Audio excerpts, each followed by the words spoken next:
esperar tão somente em Deus. E se tudo falhar, o Senhor é fiel. Não há nada melhor, não há nada melhor. Quando tudo parece não ter solução, confiar no Senhor. E o Deus que conhece seu povo, mas que o dia conhece o sol, não nos prova além das forças, mas permite a existência da dor.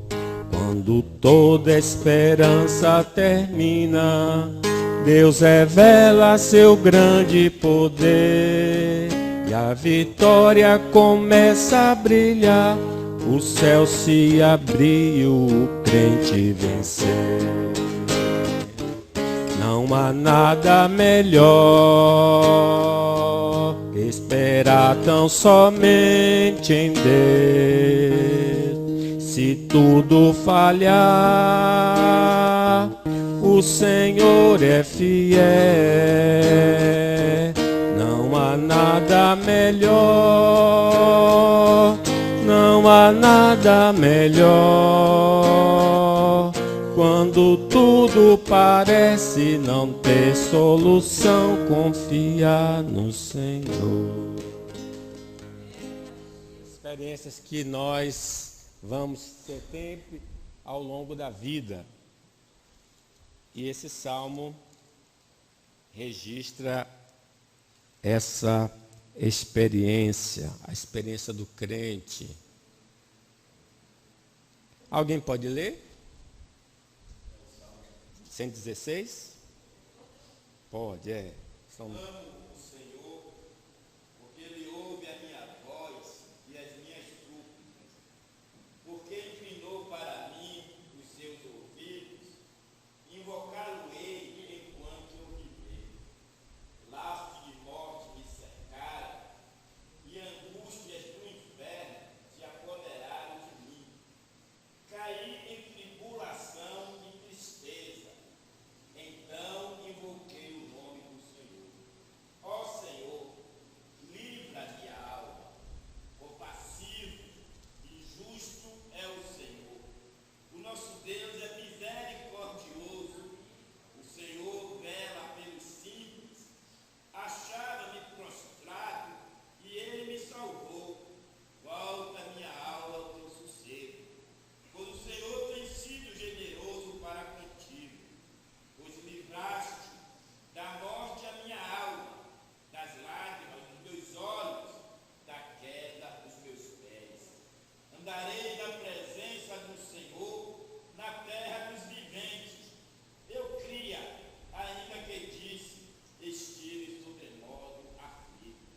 Eu disse na minha perturbação, todo homem é mentiroso. Que darei eu ao Senhor por todos os benefícios para comigo? Tomarei o cálice da salvação e invocarei o nome do Senhor. Cumprirei os meus votos ao Senhor na presença de todo o seu povo. Preciosa é aos olhos do Senhor a morte dos seus santos. Senhor, deveras sou teu servo, filho da tua serva, quebraste as minhas cadeias. Ofereceste-ei sacrifício de ações de graça e invocarei o nome do Senhor. Cumprirei os meus votos ao Senhor na presença de todo o seu povo, nos átrios da casa do Senhor, no meio de ti, ó Jerusalém. Aleluia. Amém. A partir do Salmo 113 até o 118, é um grupo de salmos que eram cantados na festa da Páscoa. Comparando ao nosso no próximo mês, né? Os judeus comemoram a Páscoa.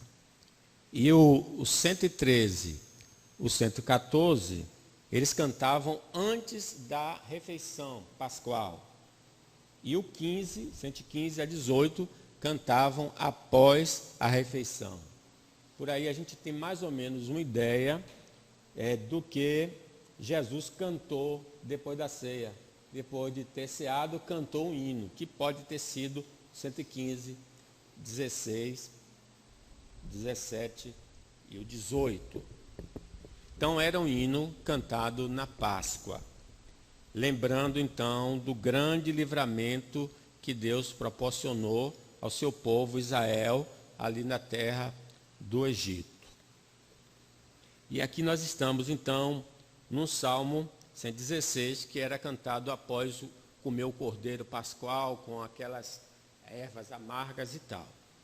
E o salmista registra a experiência dele, e ao falar da experiência dele, ela nos remete à experiência do próprio Israel, povo do Senhor como um todo, no Egito. Fala do povo de Deus ao longo de toda o registro bíblico e vem até nós. Nós vamos perceber que a experiência e a doutrina se confirmam na nossa existência. Veja que está em negrito aí o título, é um salmo de ações de graça, né? Mas dentro do salmo, a gente percebe qual é a situação específica que levou o salmista a render graças ao Senhor. Então, em primeiro lugar, eu chamo a atenção qual era a condição do salmista antes da ação de graça. Observe aí o versículo 3. Leamos juntos. Laços de morte me cercaram, angústia do inferno se apoderaram de mim. Caí em tribulação. Jorge é diferente, né? Corrigida aí. Repare então, olha como ele expressa o que estava ocorrendo na vida dele. Ele diz assim: laços de morte me cercaram. Armadilhas, né? Armadilhas de morte. Alguém estava projetando tirar-lhe a vida. E não era um grupo só, era por onde ele pudesse andar, tudo estava armado para acabar com ele, para ceifá-lo. Observe que ele não diz laço, ele diz laços de morte, no plural, né?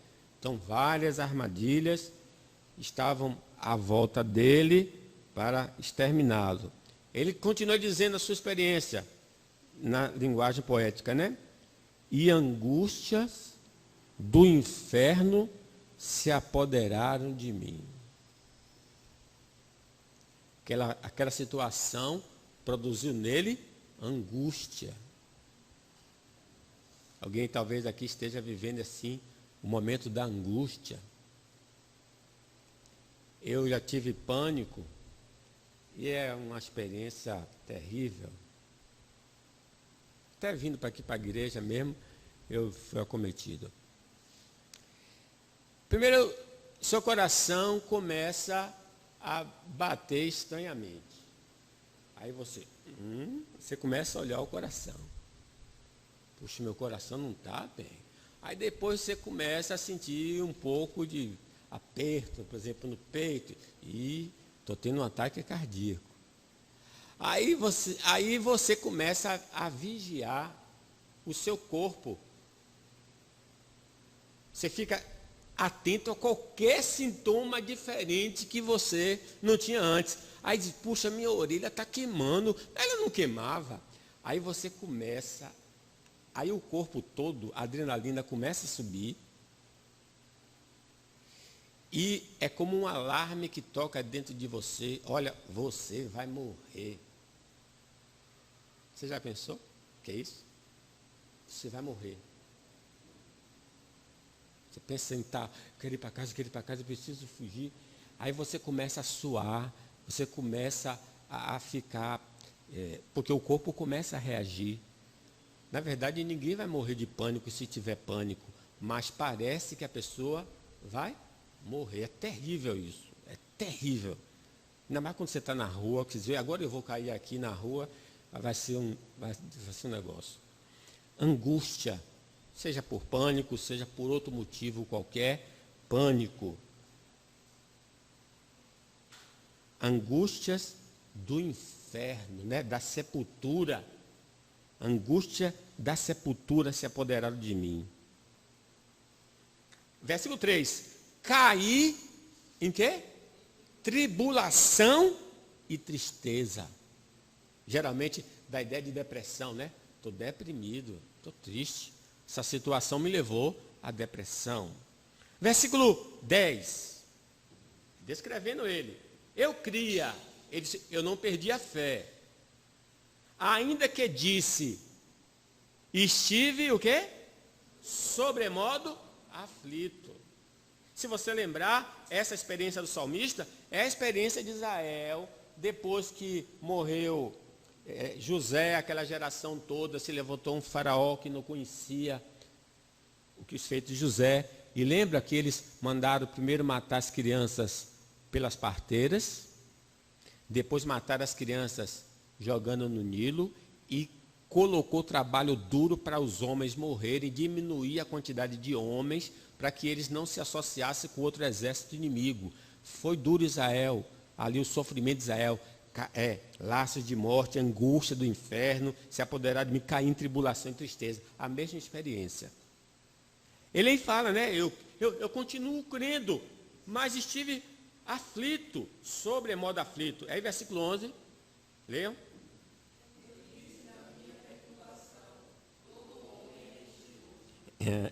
A angústia foi tão grande e parece que era grupos próximos a ele, querendo acabar com a vida dele.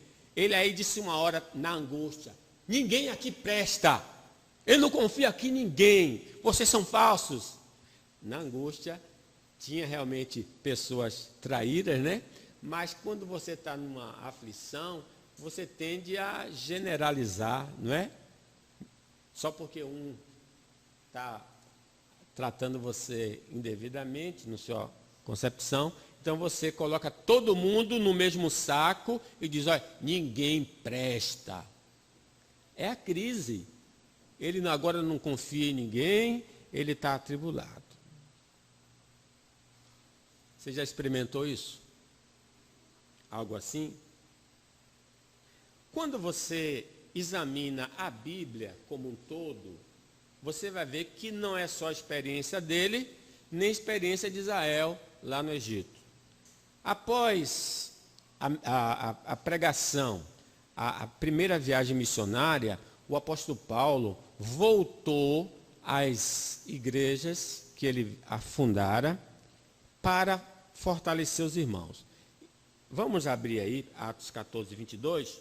E qual foi a palavra que Paulo deu aos irmãos, aos novos convertidos daquela primeira viagem missionária? Derbe, algumas cidades aí. Atos 14, 22. Fortalecendo A alma. discípulos, exortando-os a permanecer firmes na fé e mostrando que através de muitas tribulações nos importa entrar no reino de Deus. Que palavra. Vou dizer a vocês aqui, ó, os judeus eram os primeiros opositores ao evangelho. Aonde eles estavam, eles perseguiam os crentes. E o apóstolo Paulo vai para aquela igreja nova e diz, olha, fique firme, não desista do caminho do Senhor. Ser fiel até a morte, dar-te-ei coroa da vida. Agora tem uma coisa que eu preciso dizer, mostrando que através de quê? Muitas tribulações, importa entrarmos no reino do céu. Só o Evangelho diz isso. Só o Evangelho diz a verdade. Ninguém está aqui enganado, não. Ninguém está aqui dizendo, olha, aceitei Jesus, agora em vez de minha vida ficar melhor, parece que piorou. Não piorou, mas observe que ele não nega que as dificuldades que podemos o quê? Enfrentar. Se você acha que é pouco, quando no Getsêmani, Jesus chamou os apóstolos e disse assim: a minha alma está profundamente triste até a morte. Jesus, o Filho de Deus, chama os seus e diz: olha, minha alma está profundamente triste até a morte. Ficai aqui e orai comigo. A angústia de Jesus, que ele suou gotas de sangue, né? Diz a palavra de Deus, a angústia dele foi tamanha que ele teve esse drama. Quer dizer, o próprio Salvador, o Senhor Jesus Cristo, na forma humana, padeceu. Do Salmo 34, não precisa abrir, ouçam.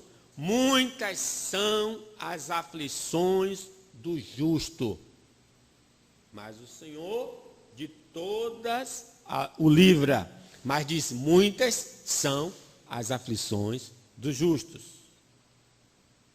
Bem-aventurados sois quando por minha causa vos injuriarem, vos perseguirem e mentindo disserem todo o mal contra vós. Regozijai-vos e exultai, porque é grande o vosso galardão nos céus, pois assim perseguiram os profetas que viveram antes de vós. Eu só citei algumas passagens para mostrar que na experiência dos crentes e na doutrina bíblica, o crente, infelizmente, nesta vida, passa por muitas provações, tribulações. Jesus disse aos apóstolos: estas coisas vos tenho dito para que tenhas paz em mim. No mundo passais por aflições, mas tende bom ânimo, eu venci o mundo. Então, a experiência do salmista revela-nos ou traz-nos à memória o seguinte: que os crentes em Cristo passam por muitas dificuldades nesta vida. Este é o ensino. Os crentes passam por muitas dificuldades nesta vida. Por que nesta vida? Porque quando houver um novo céu, uma nova terra, Deus enxugará dos nossos olhos toda lágrima. Não haverá mais pranto, não haverá mais dor, não haverá mais tristeza. Então, os crentes passam por muita dificuldade nessa vida. Não estamos isentos das dificuldades comuns aos homens. Isto é, o mosquito que transmite a dengue, a chikungunya, zika vírus e agora a febre amarela, ele não sai por aí pelas ruas, e ali é casa de fulano tal que é crente, não vou entrar. Esse mosquito, ele é muito democrático. Ele não faz acepção de pessoas. Ele entra na casa do crente, ele entra na casa do incrédulo, ele entra na casa do macumbeiro, do espírita, do evangélico. Ele não faz distinção. Contanto que ele tenha sangue para beber, ele vai entrar. Nós não estamos isentos dessas doenças que acometem os homens. Nós não estamos isentos de perder emprego. Nós não estamos isentos de sofrer um acidente. Nós não estamos isentos de sermos assaltados. Nós não estamos isentos da chuva, quando cair, trazer algum prejuízo ao nosso imóvel. Nós não estamos isentos de sofrer as coisas que comumente os homens sofrem. Estamos vivendo sob alguns perdendo emprego. É o quadro econômico do país. Vocês assistem o jornal, está aí.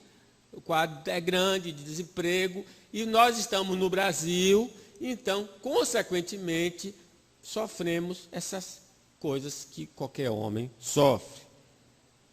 Não só isso, há um sofrimento que ultrapassa as questões humanas de todos os homens. Sofremos porque somos provados e tentados porque cremos em Deus. É um grau ainda mais elevado. Agora você sofre não porque você é como um homem, mas você sofre porque você é como um crente. Jó era um homem crente, sincero, temente a Deus e que se desviava do mal. E veio sobre ele o quê? Provações, tentações, com enfermidades e com perda de bens e posição. Sofremos por causa da corrupção que ainda existe em nós. O bem que eu quero, muitas vezes não estou fazendo, mas o mal, esse está sempre diante de mim, e eu fico em conflito, eu fico angustiado, porque eu penso coisas ruins, porque eu desejo coisas ruins, porque eu falo coisas ruins. Isso quando eu caio em mim, isso me dá uma tristeza, eu não fico com vontade de vir para a igreja, de ler a Bíblia, de orar, porque a minha consciência pesa. A sua mão, né, fica pesando diante de mim. Eu sofro por causa dessa corrupção que ainda existe em mim. Eu sofro por causa das misérias da sociedade caída à minha volta. Está vendo aí a violência, está vendo aí todas as dificuldades que se impõem no nosso país por causa do pecado que habita nos homens de uma maneira geral. E a gente não pode ficar contente diante de tanta miséria. A gente tem de lembrar que o sofrimento do crente é temporário. O sofrimento do tempo presente não pode ser comparada com a glória que há de ser revelada a nós. O nosso sofrimento é temporário, mas o do ímpio será eterno. Apartai-vos de mim, maldito, para o fogo eterno preparado para o diabo e seus anjos. Ali haverá choro e ranger de dentes. Talvez você diga, então eu quero retroceder. Meu amigo, o sofrimento é só passageiro, mas os que não têm Deus, os que abandonam Deus, vão sofrer por toda a eternidade. Vamos lá.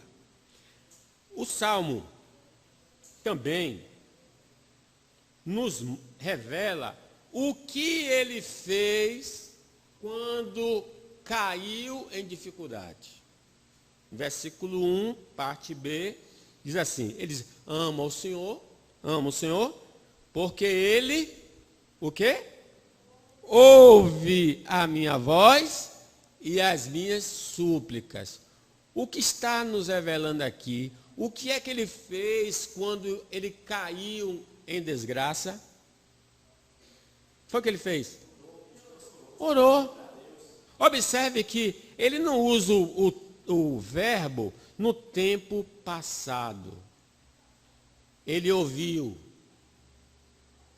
Ele ouve. Quer dizer, ele continua orando no tempo bom, no tempo do ruim. Mas ele ora. Olha, ele diz que ora. E diz que toda vez que ele ora, o que é que acontece? O Senhor ouve. Toda vez que ele ora, Deus ouve. Observe no versículo 2. Porque, vamos ler? Porque inclinou para mim os seus ouvidos, invocá-lo-ei enquanto viver. Então, toda vez que ele orava, o que é que acontecia lá no céu? Deus se inclinava. Oh, glória a Deus. Toda vez que abrimos a boca, Deus me chamou. Ouvir a oração. Ele ouve, ele se inclina. Ele orou, ele está contando a experiência dele, né? Se você lembrar, Israel, quando estava amassando o barro, a primeira coisa que eles fizeram foi clamar ao Senhor. Aí o Senhor vai a Moisés e diz o quê? Ouvi a oração do povo e desci para livrá-lo. Louvado seja Deus. Ele clama. E porque ele clama, ele tem socorro, ele tem ajuda. Ele clama na dificuldade e Deus ouve e Deus socorre. Versículo 4, leamos. Então invoquei o nome do Senhor. Ó Senhor, livra a minha alma. É desespero. Ele está em angústia. Laço de morte. E ele clama, Senhor, livra a minha alma. Versículo 8. Pois livraste da morte a minha alma, das lágrimas os meus olhos, da queda os meus pés. Deus ouviu. Deus salvou ele. Versículo 16. Senhor, deveras sou teu servo, filho da tua serva, quebrar-te as minhas cadeias. Oh, glória a Deus. Ele orou. Experiência maravilhosa. Ele diz aqui que na angústia ele pediu socorro a Deus e Deus o visitou na sua dificuldade. Vocês lembram, né? Quando Jesus estava na angústia dele, angústia até a morte, o que é que Jesus fez quando estava com angústia até a morte? Orou. E diz que ele orou 3 vezes. As mesmas palavras. Pai, se possível, passa de mim este cálice. Contudo, não seja como eu quero, e sim como tu queres. Na angústia, ele orou. O apóstolo Paulo, ele foi até o 3º céu, ouviu palavras que ao homem não pode se referir. E devido àquelas revelações, um mensageiro de Satanás foi colocado na vida dele, um espinho na carne, do qual ele orou 3 vezes. Senhor, tira de mim este espinho. Tira de mim este espinho. Na angústia, ele orou. Jesus orou na angústia. E o rei Ezequias, que adoeceu, aí o profeta Isaías, e disse, Ezequias, eu trago aqui uma palavra do Senhor para você. Essa enfermidade vai levar você à sepultura. Você vai morrer. Já pensou? Diagnóstico desse? Ele virou para a parede. Virou para a parede, no leito, e disse, Senhor, lembra que eu andei direito na tua presença. Antes do profeta sair do palácio, Deus disse, volte. Deu uma palavra para ele. Aí ele voltou. Assim diz o Senhor, você não vai mais morrer. Eu vou acrescentar 15 anos à sua vida. Ele orou. Ezequias, só um exemplo, né? O apóstolo Paulo, o Senhor Jesus. Vocês lembram que Herodes prendeu um dos apóstolos e matou Tiago? Vendo que isso agradara aos judeus, prendeu também Pedro. E diz a palavra de Deus, Pedro, pois estava guardado no cárcere, mas havia oração incessante a Deus por parte da igreja a favor dele. Aí veio um anjo, tirou as cadeias e libertou Pedro. Meus irmãos, a lição é esta. Os crentes devem pedir socorro a Deus nas dificuldades, pois Ele nos ajuda. Esse é o segredo. Agora, essa questão da ajuda precisa ser considerada. E vamos considerar. Que tipo de ajuda é essa? Você pode dizer, pastor, eu estou orando e não estou vendo. Vamos lá, vamos examinar um pouquinho isso aqui. Primeiro, a oração na dificuldade deve ser perseverante. Jesus orou o quê? 3 vezes. O apóstolo Paulo orou 3 vezes. O salmista disse, ele continua orando. Então, pare com isso. Isso não é controle remoto. Que você está na dificuldade, Senhor, aí automaticamente a coisa se dilui. Não é assim. Não tem nem medicamento que faça isso. É tratamento. Você vai tomando as doses diárias e ele vai causar os efeitos que se espera dele em relação àquele mal físico. A oração precisa ser o quê? Perseverante. Isaac casou com Rebeca. Rebeca era estéril. Ele começou a orar ao Senhor para que desse um filho. Você sabe, quando ele casou, ele tinha 40 anos. E sabe quando foi que o filho nasceu? Com 60. Esaú e Jacó. Então, quanto tempo ele levou orando? 20 anos. Senhor, me dê um filho. Senhor, me dê um filho. A sua promessa, e orando e perseverando. Sem contar o nosso pai Abraão, que sai de Ur dos Caldeus com 75 e só vai ter um filho com 100. Quando toda esperança termina, Deus revela o seu grande poder. É os mistérios de Deus, né? A perseverança na oração. Meu filho, você ainda não orou o quanto é necessário. Diga-me. 51 anos. E não pode desistir. Porque a gente não sabe no dia e nem a hora. Não é? Oração perseverante. Segundo, a oração por livramento da dificuldade deve preceder de uma pessoa que se relaciona com Deus. Esse salmista diz: eu sou teu filho, filho da tua serva. Ele tem um relacionamento com Deus. Não pense que basta só estar atribulado, não. Você é de Deus. Ele é o seu Deus. Você tem intimidade com Ele. Porque Ele não ouve a qualquer um.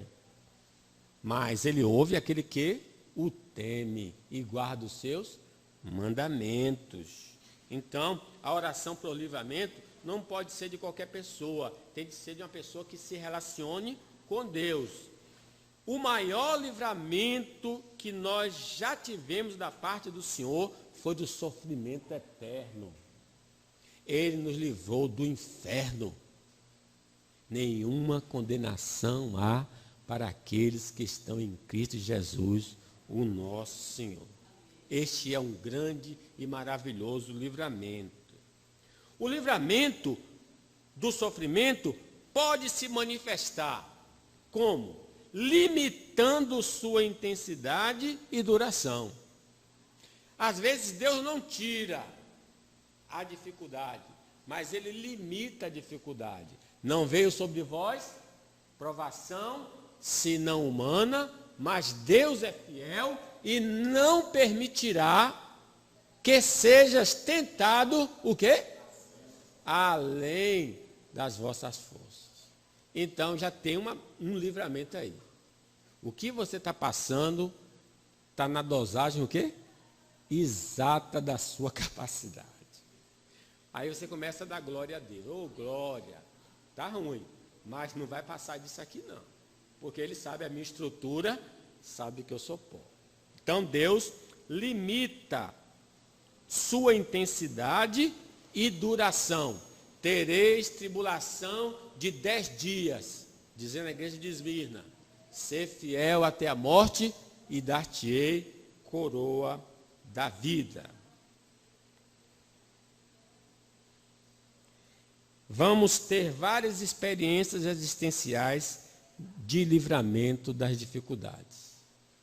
Então, a gente vai ser livre de uma, vai passar um tempo legal, maré tudo normal, de repente vem um temporal. A nossa vida vai oscilando assim entre dias bons e dias maus. Né? Não é só dificuldade, não é só bonança. Mas seguindo, a experiência do salmista vai mais adiante. Ele não só ora, mas ele, através do que ele passou ou está passando, ele teve um conhecimento experimental de Deus através das dificuldades e livramentos. Isto é, ele pôde aprender mais de Deus quando enfrentou a crise e também foi livre da crise, do que quando ele não tinha crise nem livramento. Isto é, O que eu estou fazendo aqui é uma exposição. Então, a gente está aprendendo teoricamente sobre o tema. Isso é teoria, né? Ou é informação. Outra coisa é a experiência. Você sai da faculdade, você tem um diploma para determinada área. Mas só que você tem uma coisa, você não tem experiência. Ah, mas eu fiz estágio. Ah, é muito pouco. Tanto é pouco que as empresas não querem pessoas novas. Não é verdade? Está com diploma e diz, você é novo. Você ainda não tem experiência. Eu sei que você tem conhecimento, você tem diploma. Você tem as melhores informações, saiu recentemente da universidade. Mas você, na prática, ainda não foi provado. Então, meus irmãos, o que ele quer dizer com isso é que foi as dificuldades e os livramentos que fez com que ele tivesse um conhecimento experimental de Deus. Olha aí, versículo 5. Ele já sabia quem era Deus, mas com as dificuldades ele aprendeu por experiência. O quê? Leiam 5.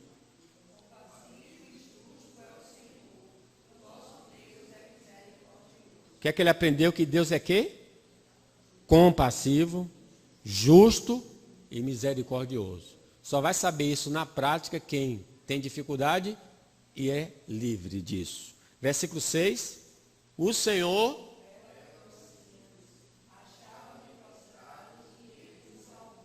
Como é que ele só pode dizer isso por experiência? Ele diz, olha, Deus atenta para um homem humilde, um simples. Deus vela pelo simples. Ele está olhando pelo simples. Eu estava prostrado e ele o quê? Me ergueu. Louvado seja Deus. Ele aprende isso. Versículo 7. Vamos ler. Volta minha alma ao teu sossego, pois o Senhor tem sido generoso para comigo. Ele estava falando, eu tive atribulado, mas Deus me tirou da tribulação e agora eu está tudo quieto e sossegado. Experiência. Preciosas é aos olhos do Senhor a morte dos seus santos. Quando você vê Jó naquelas dificuldades todas, ele não está curado, nem tem bens. Ele diz, olha, antes eu te conhecia de ouvir falar, mas agora os meus olhos te veem. Talvez você diga assim, pastor, ele estava curado. Não, ele ainda estava com um tumor. Com tumores da planta do pé ao alto da cabeça. Sem bens. Aí ele disse, rapaz, eu conhecia Deus de ouvir, de informação. Agora eu sei que Ele é Deus. Tem um canto que diz, né? Na doença, Ele continua sendo Deus. Tem emprego. Até Deus, estou desempregado, ele continua sendo Deus, ele não muda. E olha que Deus é que fala de Jó, homem sincero, temente a Deus e que se desvia do mal. O apóstolo Paulo, quando teve aquelas visões, o Senhor disse, não, meu filho, a minha graça te basta. Porque quando você está fraco, quando você depende de mim, aí o meu poder se manifesta na sua vida. Aí Paulo disse, tenho prazer no sofrimento, na fraqueza, nas injúrias, porque quando eu sou fraco, aí Deus se manifesta na minha vida. É um negócio contraditório. Quer ter a experiência do apóstolo Paulo? Quer ser usado por Deus? Tem um preço a ser pago. Ele precisa esvaziar-nos de nós mesmos, para que o poder opere e diga, foi Deus que operou, não foi aquele homem. Aquele homem é muito fraco. Paulo tinha problema de visão. Então ninguém pode dizer, ele curava as pessoas, se ele era um homem limitado. Então, meus irmãos, é uma coisa fabulosa, né? Essa questão. O salmista diz assim, foi bom ter passado pela aflição, para que eu aprendesse os teus decretos. Vocês estão entendendo? Ele vai, através da dificuldade e através do livramento, ter um crescimento espiritual. Então, Deus olha assim, esses irmãozinhos, meus filhos, já estão ouvindo palavra demais, mas não estão entendendo muito bem, não. Eu preciso botar ele na escola da dificuldade. É por isso que você está passando por isso ou aquilo. Porque Deus quer ensinar você algo maior do que qualquer outra coisa. E você e eu não vamos aprender nos livros, só com a vida. Deus precisa moldar o meu caráter e o seu. E Ele sabe aonde pisar para nos quebrar e nos fazer pessoas melhores. Os crentes conhecem experimentalmente a Deus através das dificuldades e livramentos. Não há possibilidade de, nesta vida, aqui, aprender de Deus sem as dificuldades. Não há, não tem como. Não tem como. Não precisa buscar dificuldade, não precisa orar por dificuldade, porque ela virá naturalmente. Assim como o período de chuva vem. Não se meta em dificuldade, porque ela virá no dia que Deus já determinou, né? Ele já determinou. As dificuldades que vivemos em um contexto do mundo caído, as dificuldades em que nós vivemos, está num contexto de mundo caído. Porque no novo mundo, Deus não vai precisar usar mais desse mecanismo da dificuldade para nos ensinar. Então, esse processo é temporário, é passageiro. Um dia vai terminar. As intervenções de Deus para mudar as circunstâncias são sinais do que Deus vai fazer de maneira definitiva.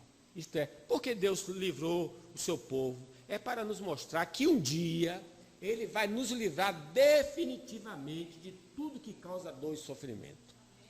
Nós temos esse espelho e às vezes experimentamos na nossa vida diária essas situações de livramento. Aí Deus disse, olha, é isso que eu vou fazer futuramente de maneira definitiva na sua vida. Maravilhoso, né? Vamos seguindo. Ele tem essa experiência. O Salmo, então, fala, lembre que Israel, quando atravessa o Mar Vermelho, o que é que ele diz? Só o Senhor é Deus. Depois de toda aquela dor que eles passam, eles podem cantar, vitoriosos. Só o Senhor é Deus. E esses crentes que são ajudados pelo Senhor, veja que ele foi ajudado por Deus. Deus o tirou do laço da morte. O que fez ele? Como diz um salmo, que darei ao Senhor por todos os seus benefícios para comigo. Aí versículo 1, olha o que as declarações dele, depois do livramento. Vamos lá, leiam.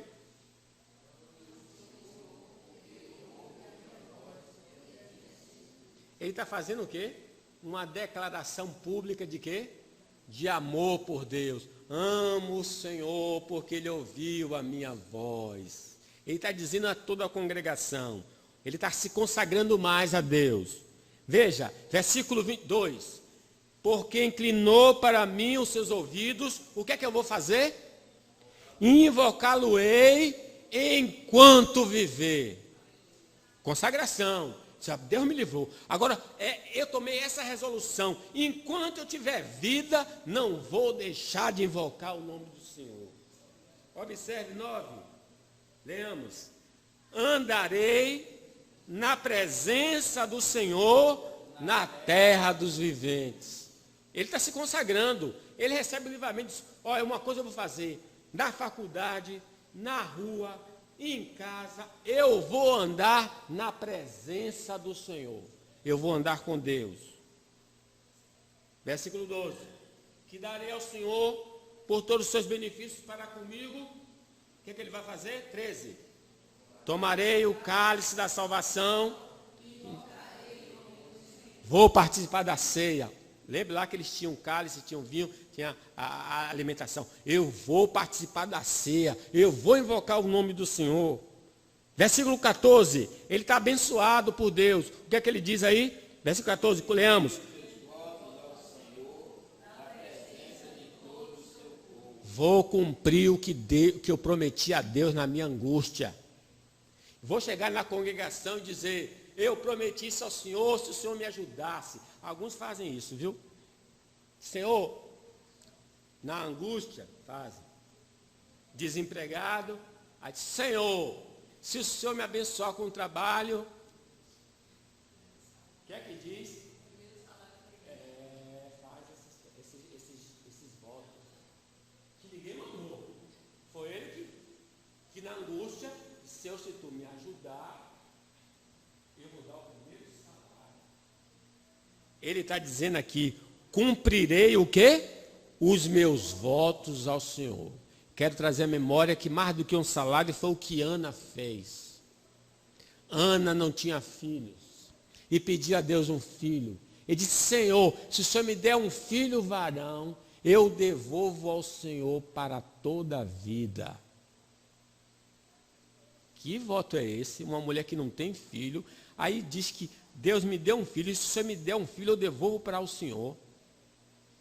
E diz que depois que o menino foi desmamado, sabendo, 2 anos, quem sabe, aí ela trouxe para a igreja e disse ao sacerdote, sacerdote, esse é o menino pelo qual eu orei ao Senhor e agora estou devolvendo a Deus. Ele vai ficar aí com o Senhor para sempre. Rapaz, que voto poderoso e que consagração. Ela deu aquele filho a Deus e voltou para casa de mão vazia. Você imagine uma mãe que tanto quer ter um filho e tem esse filho, e esse filho ainda é bebê, e chega na igreja e diz, toma aqui, ele vai ser pastor para o resto da vida dele. E vai embora, gente. Você já pensou? Mas Deus abençoou aquela mulher, lhe deu 5 filhos, mais 5 filhos. Ela cumpriu o voto ao Senhor, consagração. Versículo 17. Oferecer-te-ei sacrifícios de ações de graça, e invocarei o nome do Senhor. E o 18 diz, cumprirei os meus votos ao Senhor na presença de todo o seu povo, nos atos da casa do Senhor, no meio de ti, ó Jerusalém. Aleluia. O que eu quero afirmar aqui é que diante do livramento, ele consagrou mais e mais a vida dele a Deus, em tudo. Foi o que aconteceu ali, depois da travessia do Mar Vermelho. O povo começou o quê? A cantar. Só o Senhor é Deus, só o Senhor é Deus. Tamborins e danças, Miriam cantando, lançou no mar os carros de Faraó e o seu exército e os seus capitães afogaram-se no Mar Vermelho. O povo todo cantou. Alegrei-me quando me disseram, vamos à casa do Senhor. Deus me livrou, eu venho cantar na presença de Deus. O que fez Zaqueu? Jesus, vou na casa dele. Ele disse, Senhor, a consagração, vou dar metade dos meus bens aos pobres. E se eu furtei alguém, vou restituir 4 vezes mais. Jesus, eis aí um filho de Abraão.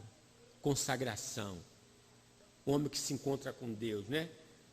É ajudado. O gadareno, que foi liberto dos demônios, disse, Jesus, eu quero ir contigo. Ele disse, não, volte para a sua casa e diga o que Deus fez com você. E ele foi por Decápolis, 10 cidades, dizendo o que Jesus fez na vida dele. Ele evangelizou 10 cidades. Louvado seja o Senhor. Os ajudados pelo Senhor devem se tornar mais fervorosos no andar com Deus. É a visão da salvação de Deus que impulsiona a consagração do indivíduo. Sabe, se você pode dizer assim, mas em que Deus está me livrando para que eu me consagre? Essa pergunta é pergunta de uma pessoa que está com catarata, que não está vendo Deus agir, porque Ele nunca deixou de agir. As misericórdias do Senhor são as causas de não sermos consumidos, porque a sua misericórdia não tem fim, se renovam a cada manhã. Todo dia Deus faz um milagre na sua vida. Todo dia.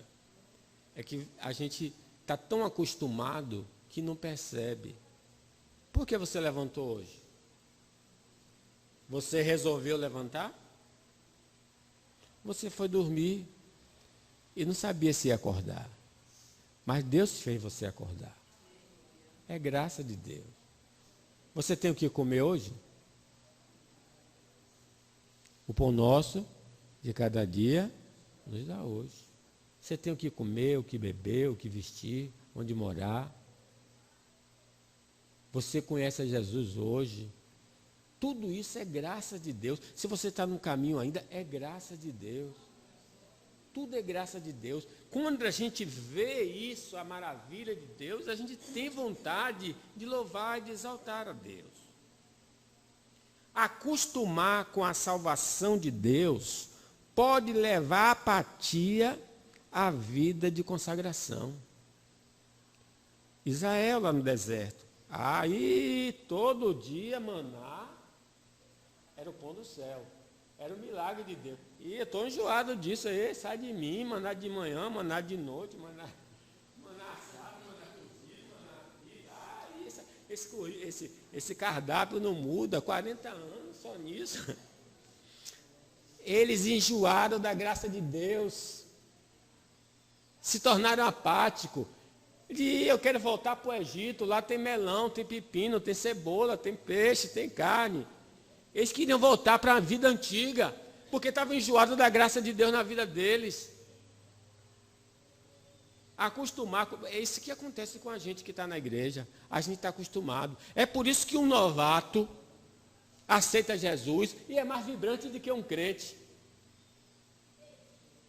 Porque ele está enxergando a graça de Deus na vida dele, como Deus tirou da lama, do pecado, da morte, e o introduziu na salvação. Ele é cheio de fogo, ele quer culto toda hora, ele quer oração toda hora, ele quer vibrar. E os irmãos dizem, esse irmão está incomodando. Por isso que ele incomoda, porque ele está enxergando a graça de Deus. Aí o velho olha, logo vai baixar o fogo dele. Vai baixar, sabe por quê? Porque ele vai acostumar com você, com a graça de Deus, e aí vai esfriar. Não deixe o amor de Deus esfriar no seu coração. Um coração com ambições temporais não terá sensibilidade pela salvação de Deus. O que é que você deseja na vida? Me formar, comprar uma casa, ter um carro, namorar, casar. Isso se torna o alvo nosso. Isso não deveria ser nosso alvo. Qual é o nosso alvo, então? Buscar em primeiro lugar seu reino, sua justiça, as demais coisas serão acrescentadas. Então, se meu coração está ambicionando só as coisas da terra, esquecendo o Deus vivo e verdadeiro, a gente não tem muita alegria e vontade de se consagração. Então, a perda de consagração se dá por causa disso. Eu concluo a mensagem de hoje. O que nós aprendemos no Salmo 116? Primeiro, os crentes passam por muitas dificuldades nesta vida. Esta é a primeira lição. Segundo, os crentes devem pedir socorro a Deus nas dificuldades, porque Deus vai ajudá-lo. 3. Os crentes conhecem de maneira experimental a Deus através das dificuldades e dos livramentos. E por último, os crentes ajudados pelo Senhor devem se tornar mais fervorosos no andar com Deus. Que Deus nos abençoe.